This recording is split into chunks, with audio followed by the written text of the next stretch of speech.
আজকে ইতিমধ্যে ইটালিতে প্রচণ্ড গরম। আমার শহরে যে ঘামছি আমি যথারীতি, মানে ইটালির বুকে ঘামাটা একটা স্ট্রেঞ্জ ব্যাপার, কিন্তু ঘামছি।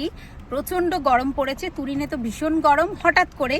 কিন্তু লাকিলি প্রিয়ম আজকে স্কুলে যায়নি, কারণ তার আজকে ডেন্টিস্ট অ্যাপয়েন্টমেন্ট ছিল।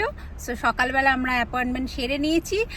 আরও লাকিলি যে প্রিয়মের পাপাও আজকে বাড়িতে রয়েছে, কাজে আমরা এখন বেরিয়ে পড়লাম গরমের থেকে একটু ফ্রেশ ঠান্ডার জায়গায়। কোথায় প্রিয়ম যাবো আমরা? ভ্যালি দি লানসো। ইয়েস, আমরা এখন ভ্যালিতে যাচ্ছি। আর সঙ্গে কে কে যাবে প্রিয়ম?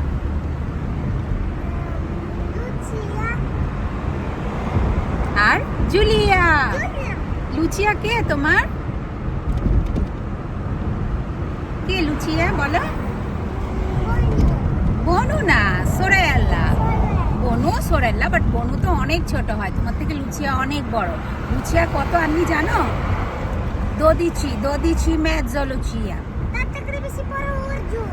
হ্যাঁ এক্স্যাক্টলি, অর্জুন আর একটু বেশি বড়। অর্জুন 59 না, অর্জুনও এখন দোদিচি মেজো, ওরা সেম। বাট লুচিয়া তোমাকে অনেক ভালোবাসে বলো। লুচিয়া তোমার সোরেল্লা, তাই না? প্রিয়ম ভীষণ পছন্দ করে লুচিয়াকে, আমার ছাত্রী, আমার বান্ধবী জুলিয়ার মেয়ে লুচিয়া। সো প্রিয়ম ওকে খুব পছন্দ করে।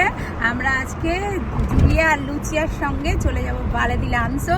ঠান্ডা একটা জায়গাতে, পাহাড় রয়েছে, ব্রিজ রয়েছে খুব সুন্দর একটা, তার সঙ্গে ফাউন্টেন রয়েছে, অনেক দারুণ জায়গা। চলো আমার সঙ্গে তোমাদেরকে জায়গাটা ঘুরে দেখাই।